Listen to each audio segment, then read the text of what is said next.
I still remember the day Dad died. I was only 10, and it felt like someone had ripped my world apart. My name is Rachel, and before that terrible day, my life was full of adventure and joy. Every weekend, Dad and I would head out early in the morning, our bikes gleaming in the sunrise as we raced through the park. "Come on, Rachel, you can do it," he'd shout during my track meets, his voice carrying across the field. We'd spend hours training together, and he never missed a single one of my sports events.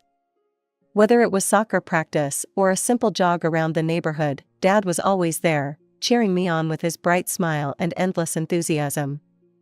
But everything changed after the funeral. Mom, who had always watched our sporty adventures with mild disapproval, suddenly became determined to transform me into someone else entirely. "Rachel, honey, put those running shoes away," she'd say, her voice tight with disappointment. "I bought you some lovely new ballet flats. Wouldn't you rather try those?" The changes came gradually at first, then like an avalanche. Gone were the weekend sports activities, replaced by shopping trips for dresses and makeup. Mom started buying me beauty magazines instead of sports equipment, and every birthday brought another pile of cosmetics I never wanted to use. "Sit still, Rachel," she'd command, trying to apply mascara to my fidgeting face. Every young lady needs to learn these things. But I didn't want to be a young lady. I wanted to run, to feel the wind in my hair, to race against my own best times like I used to do with Dad. The mirrors in our house became my enemies, reflecting back an image of what Mom wanted me to be, not who I was. It was clear that I wasn't the daughter she wanted. Every time I chose sneakers over heels or picked up a basketball instead of a makeup brush, I could see it in her face, that mix of frustration and disappointment that made me feel like I was somehow broken. 3 years passed this way, with Mom and me locked in a silent battle over who I should be. Then she met him, a widower, Richard, with a 9-year-old daughter, Anna. At first, I was hopeful that having someone new in the house might make things better. Maybe Mom would be happier and stop trying to change me so much. But Anna turned out to be a nightmare. She was everything I wasn't, perfectly dressed in frilly outfits, obsessed with makeup, and absolutely vicious when the adults weren't looking. She'd wait until Mom and her dad were distracted, then she'd do something nasty, hide my homework, mess up my room, or make snide comments about my boyish clothes. "She's just expressing herself," they'd say, while I sat there, knowing the truth. This wasn't independence or spirit, it was pure malice, carefully calculated to make my life miserable. And the worst part was, because she was younger than me, I couldn't do anything about it without looking like the bad guy. The wedding was small and quick, held in our backyard on a sunny Saturday afternoon. I stood there in an uncomfortable bridesmaid dress, watching my mom beam at her new husband and his daughter. They moved in the very next day, bringing boxes full of pink, frilly things that seemed to take over our home like an invasion. "Mom," Anna would call out in her sugary sweet voice, the word hitting me like a slap each time. "Can you help me with my hair?" And Mom would rush over, practically glowing with joy, while I stood in the doorway, invisible. It was like watching some twisted play where everyone had their perfect roles except me. Anna was everything Mom had always wanted. She'd spend hours trying on dresses, experimenting with makeup, and asking Mom for fashion advice. She never got dirty, never wanted to play sports, never did anything that wasn't ladylike. But behind closed doors, Anna was different. She'd wait until we were alone, then show her true colors. One morning, I woke up late for school because she'd snuck into my room and turned off my alarm clock. "Oh, did you oversleep?" she asked innocently at breakfast, while Mom frowned at me for being irresponsible. It got worse from there. She'd accidentally spill nail polish on my favorite sports jerseys, or forget she was supposed to share the bathroom. I'd end up washing my face in the kitchen sink, trying to get ready for school while she took hour-long showers. "Mom," I tried explaining one day after finding my homework soaked with water. "She's doing this on purpose." Mom just sighed and exchanged looks with my stepfather. "Girls, you're sisters now. You need to work these things out yourselves." "That's right," Richard agreed, patting his daughter's head. You two just need to learn to get along. But how could we get along when she was deliberately making my life hell? She'd hide my things, mess up my room, and then play innocent when I got angry. And the worst part was, Mom believed her act completely. That's when I started spending more time at Grandma's house. She lived just a few blocks away, and her home became my sanctuary. There, I didn't have to pretend or compete for attention. I could just be myself. "Are you sure everything's okay at home, Rachel?" Grandma would ask, her wise eyes seeing more than I wanted to share. "Yeah, I'm fine," I'd say, not wanting to burden her with the truth. "I just like spending time with you." She'd smile and squeeze my hand, and somehow that simple gesture meant more than all of Mom's forced attempts at bonding. At Grandma's house, there were no beauty magazines, no constant criticism of my clothes or behavior, no stepsister's mind games. Just acceptance and love, plain and simple. The years dragged by until finally, I made it through high school. I spent months researching colleges, staying up late to perfect my applications and essays. I applied to several schools, hoping at least one would accept me. When the acceptance letters started coming in, I could barely contain my excitement. 3 colleges wanted me, but one stood out from the rest. It offered a partial scholarship and was several states away. Perfect. I rehearsed how I'd tell Mom and my stepfather about it. Maybe this time would be different. Maybe they'd finally be proud of me. I chose breakfast time, when everyone was usually in a good mood. "I got accepted to 3 colleges," I announced, trying to keep my voice steady. "One of them is offering me a partial scholarship." Mom looked up from her coffee, her expression unreadable. Anna, now 14 and even more insufferable than before, paused mid-bite of her toast. "The tuition won't be too expensive with the scholarship," I continued, pulling out the acceptance letter. "And the school has a great program." "Rachel," Mom cut me off, exchanging a look with my stepfather. "You're an adult now. You need to figure out how to handle your own problems." I felt like I'd been slapped. But I thought. "We don't have money for your college right now," she said, pursing her lips. "We're saving up for your sister's education." Anna's face lit up with smug satisfaction. When Mom wasn't looking, she stuck her tongue out at me, like the mature 14-year-old she was. "But that's years away," I protested. "And with the scholarship?" I said no, Rachel. Mom's tone was final. She turned to Anna, completely dismissing me. "Sweetie, don't forget you have dance practice today." "I won't, Mom," she replied sweetly, emphasizing the word mom while smirking at me. I couldn't take it anymore. I pushed back my chair and left the table, my breakfast barely touched. Nobody called after me. Nobody came to check if I was okay. I could hear Mom and my stepsister chatting and laughing as if I hadn't even been there. In my room, I let the tears fall. All those years of hard work, of maintaining good grades while dealing with my stepsister's torment, and this was what I got. They were saving for her college, but couldn't spare anything for mine? The next morning, I went straight to Grandma's house. She took one look at my face and pulled me into a hug. "What's wrong, sweetheart?" she asked, leading me to her cozy kitchen. The familiar smell of coffee and fresh bread wrapped around me like a comfort blanket. I told her everything, about the acceptance letters, the scholarship, and Mom's rejection. With each word, I could see Grandma's expression growing darker. Grandma's hands clenched around her coffee mug. "That's absolutely ridiculous. Sarah's forgotten herself completely." She reached across the table and took my hand. "Don't you worry about college, Rachel. I'll pay for it." "Grandma, no, I can't ask you to." "You're not asking, I'm offering," she said firmly. "I've been saving money my whole life, and what better use for it than my granddaughter's education? You're going to that college, and you're going to make your father proud." When I got home that evening, Mom was waiting in the living room. I knew something was wrong the moment I saw her face. Her lips were pressed into a thin line, and her eyes were blazing with anger. "So, you went running to your grandmother to complain about me," she spat out, before I could even close the front door. She called me today, yelling about how I'm neglecting you and refusing to pay for your college. How dare you make me look bad in front of my own mother? I didn't make you look bad, I said, trying to keep my voice steady.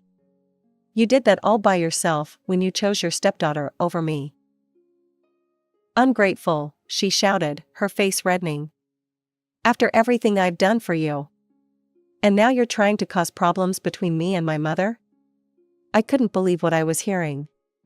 I just told her the truth about what happened at breakfast. The truth? Mom laughed bitterly. The truth is that you're a spoiled, entitled brat who can't accept that she's not the center of attention anymore. Go to your room. I don't want to see your face until morning. I ran upstairs and slammed my door, my hands trembling as I turned the lock. Through the walls, I could hear my stepsister's muffled giggling from her room. She'd probably heard everything and was loving every second of it. That night, I didn't sleep. Instead, I packed my bags, clothes, important documents, the few photographs I had of Dad, and the medals we'd won together. By dawn, I had everything I needed. I waited until I heard Mom leave for her morning yoga class before slipping out of the house.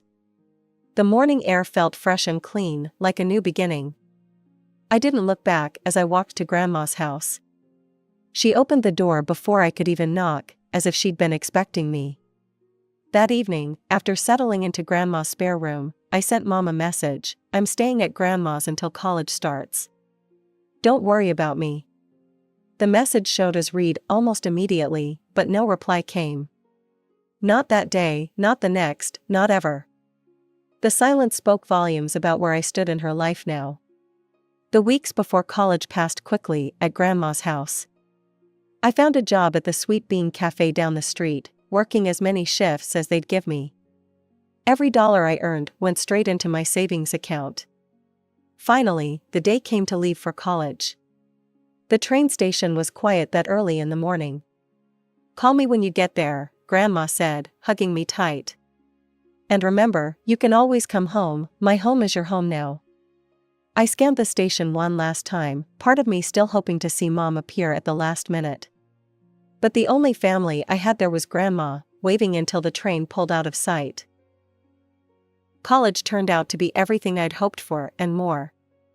For the first time in years, I could breathe freely, without walking on eggshells or watching my back. I made real friends, people who liked me for who I was, not who they wanted me to be. I got a job at the campus library, shelving books and helping students find research materials. The quiet atmosphere and steady work helped me feel grounded, and the paycheck meant I didn't have to ask Grandma for money. Still, every month she'd send a few $100s, and no matter how many times I tried to refuse, she insisted. Mom became a ghost in my life, reduced to occasional text messages and obligatory holiday greetings. Once, about halfway through my freshman year, she sent me a message, "How are you?" I stared at those 3 words for a long time before responding with a simple, "Fine, studying hard." That was it, our longest conversation in months. After that, we settled into a routine of sorts. Merry Christmas and Happy Birthday became our only exchanges, each message feeling more hollow than the last. Sometimes I'd see photos on social media of Mom and my stepsister at shopping malls or fancy restaurants, both of them smiling like they had everything they wanted in the world. Maybe they did. As graduation approached, and I sent out 2 graduation invitations, one to Grandma and one to Mom. The second one felt like throwing a message in a bottle into the ocean. I knew it would probably never get a response, but something made me send it anyway. When Grandma called, I could tell something was wrong by the way her voice wavered. "Rachel, sweetheart," she said, "I'm not feeling well enough to travel. The doctor says I need to rest." My heart sank. After 4 years of hard work, the one person I wanted there wouldn't be able to come. I tried to hide my disappointment, but Grandma knew. "I'm so sorry, darling. I wanted so much to be there." That night, I couldn't sleep, tossing and turning as I tried to figure out a solution. Then it hit me, if Grandma couldn't come to graduation, maybe graduation could come to her. The next morning, I cornered my classmate Tyler, who was always tinkering with tech gadgets. Hey, you still have that mini camera that can do live streaming? I explained my plan, and his face lit up. That's brilliant. We can attach it to your graduation robe, and your grandmother can watch everything in real time on her phone. When I called Grandma to tell her my plan, I could hear the smile in her voice. You mean I'll be able to see everything? Just like I'm there? Everything, I promised. You'll hear the speeches, see me walk across the stage, everything. She started crying, happy tears this time. You're so clever, just like your father. He would be so proud of you, Rachel. Later that day, I gathered my friends to warn them about the live stream. Just watch your language, okay? My grandmother's going to be listening. They laughed kindly. Don't worry, my roommate Sarah assured me. We'll be on our best behavior. Promise. Standing in front of the mirror that night, I practiced my walk across the stage, imagining Grandma watching from her bed, probably with tissues ready. It wasn't the graduation ceremony I'd imagined when I first started college, but somehow it felt perfect. The graduation ceremony was everything I'd imagined. The sun was shining, the campus looked beautiful, and I could practically feel Grandma's presence through the tiny camera pinned to my robe. Everything was perfect, until I spotted her. Mom was sitting in the middle section, wearing a navy blue dress I'd never seen before. For a moment, I thought I was seeing things. But no, it was definitely her. My hand started shaking as I adjusted my cap, thankful that Grandma couldn't see my face through the camera. I managed to keep my composure through the ceremony, even as I walked across the stage to receive my diploma. The whole time, I could feel Mom's eyes on me. What was she doing here? She hadn't responded to the invitation, hadn't spoken to me in months except for the usual holiday messages. After the ceremony, while my friends were taking pictures and hugging their families, she appeared at my elbow. Rachel, she said, touching my arm. Can we talk privately? My throat tightened, but I nodded. We moved away from the crowd, to a quiet spot under a large oak tree. For a moment, hope fluttered in my chest. Maybe she'd finally realized what she'd done. Maybe she was here to apologize. I'm proud of you, she said, and for one brief, shining moment, I felt like a little girl again, desperate for her approval. Then she continued, and now that you're graduated and will be working, we need to talk about your sister's college fund. The world seemed to tilt sideways. What? Anna just graduated high school, Mom said, as if we were discussing the weather.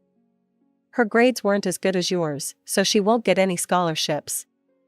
She'll need to pay full tuition. I stared at her, unable to process what I was hearing. And what does that have to do with me? 4 years ago, you told me you were saving money for her college. That's why you couldn't help me, remember? Mom's face hardened. We had other expenses come up. Things happen, Rachel. You need to stop living in the past and help your family. Help my family? I could feel anger rising in my chest. The same family that threw me out? The same sister who made my life hell for years? Don't be dramatic, Mom snapped. You chose to leave. I'm not paying for her college, I said firmly. Not after everything she did to me. Mom's hand shot out and grabbed my wrist, her fingers digging in painfully. Listen to me, you selfish, arrogant girl, she hissed, her face inches from mine. You are obligated to help your sister. If you refuse, don't even think about coming back to the house after graduation. In fact, I'll disown you completely. Is that what you want? That house belongs to Grandma, I reminded her, trying to keep my voice steady despite the rage building inside me. Mom's laugh was cold and cruel, a sound I'd never heard from her before. Oh, sweetie, she said, her voice dripping with condescension. Mom's not doing well. She's been sick for a while now. The gleam in her eyes made my stomach turn. Honestly, she's lingered longer than anyone expected. But when she does pass, and it won't be long now, everything goes to me. I'm her only daughter, after all. The casual way she spoke about Grandma's death, the barely concealed hope in her voice, made me feel physically ill. This wasn't my mother, or maybe it was, and I was just finally seeing her clearly. "I won't help you," I said, pulling my arm free from her grip. "Not now, not ever." I practically ran back to my dorm room, my graduation robe flapping behind me. As soon as I closed the door, my phone rang. It was Grandma. Rachel, her voice was sharp and clear, no trace of the illness Mom had described. I heard everything. My hand flew to the camera still pinned to my robe. In all the drama, I'd completely forgotten about the livestream. Grandma had witnessed the whole ugly scene. "I'm sorry you had to hear that," I stammered, sinking onto my bed. "I didn't mean for you to." "Listen to me," Grandma cut me off. "I need you to pack your things and come home right away." "Can you do that?" The drive to Grandma's house took several hours. The whole time, my mind kept replaying Mom's words, the way she'd talked about Grandma dying. How could she be so cold about her own mother? When I arrived, Grandma was sitting in her favorite armchair, looking frail and sickly. She gave me a tight hug, then sat me down at the kitchen table. "I had a very interesting conversation with your mother this morning," she said, pouring us both cups of tea. "After I heard what she said at your graduation, I called and told her to move out of my house." I nearly choked on my tea. "You what?" Grandma's eyes twinkled with a mixture of mischief and steel. She seemed quite shocked. Apparently, she's been operating under the delusion that my house is somehow her house. The next morning, Grandma and I drove to Grandma's house where my mother had been living. They were all there when we arrived: Mom, Richard, and Anna, who had grown taller but still wore the same smug expression I remembered. Mom barely glanced at me when we entered, not even bothering with a greeting. "Mother," she said, addressing Grandma while pointedly ignoring me. "This is all a misunderstanding. Rachel's been lying to you. I never said I would kick her out or anything like that." Grandma sat down in the living room armchair, her old favorite spot, and fixed Mom with a steady gaze. "I heard everything myself, Sarah." The camera on Rachel's graduation robe captured it all. Every threat, every cruel word, including your charming comments about hoping for my death. The color drained from Mom's face, but she quickly recovered. Her lips curved into that fake smile I knew so well. "Oh, Mom, you must have misunderstood. We can talk about this later, when everyone's calmer." "No, Sarah. There won't be a later." Grandma's voice was steel wrapped in silk. "Tomorrow morning, I'm taking Rachel to the notary. I'm transferring ownership of this house to her, and while we're there, I'm updating my will to ensure all my savings go to her as well." The silence that followed was deafening. Anna's mouth hung open in shock. My stepfather seemed to shrink into himself. "And Mom," Mom exploded. "You manipulative little bitch," she screamed at me, all pretense of civility gone. "This was your plan all along, wasn't it? Turning my own mother against me? Playing the victim until you got everything you wanted?" She advanced toward me, but Grandma stepped between us. "Sarah, that's enough. You're both crazy," Mom shouted. "My own mother and daughter, conspiring against me. And you," she pointed a shaking finger at Grandma, "you're nothing but a senile old woman who's been fooled by this ungrateful, conniving." 1 hour, Grandma said quietly, but with such authority that Mom stopped mid-rant. "You have 1 hour to pack your things and leave. All of you." What followed was a blur of activity. Mom, Richard, and Anna rushed around the house, throwing things into boxes and suitcases. They made as much noise as possible, slamming doors and drawers, but Grandma and I sat quietly in the living room, watching the clock. Exactly 58 minutes later, they were gone. The house felt empty and clean, like the air after a storm. That evening, as Grandma and I sat in the kitchen making plans, I had an idea. "Grandma, why don't you move in here with me? We could rent out your house, and I could take care of you." She looked at me thoughtfully. "You know, that's not a bad idea. This house is bigger, after all, and it would be nice to have company." So that's what we did. Grandma's house was rented to a lovely young family, providing her with a steady income on top of her savings. We turned the living room into a cozy shared space where we spend our evenings watching old movies and talking about Dad. Sometimes I catch glimpses of Mom and my former stepsister around town. They always look away quickly, hurrying in the opposite direction. I've heard through mutual acquaintances that they moved into a small apartment across town, and my stepsister ended up going to community college instead of the expensive university she'd planned on. But honestly, I barely think about them anymore. My life is full of other things now: my job, my friends, and most importantly, my grandmother, who showed me what unconditional love really means. We've created our own little family, just the two of us, and it's more than enough. Every morning, I wake up to the smell of Grandma's coffee and the sound of her humming in the kitchen. Every evening, we sit together in the garden she's teaching me to tend. And every day, I'm thankful for the twist of fate that led me to wear that camera at graduation.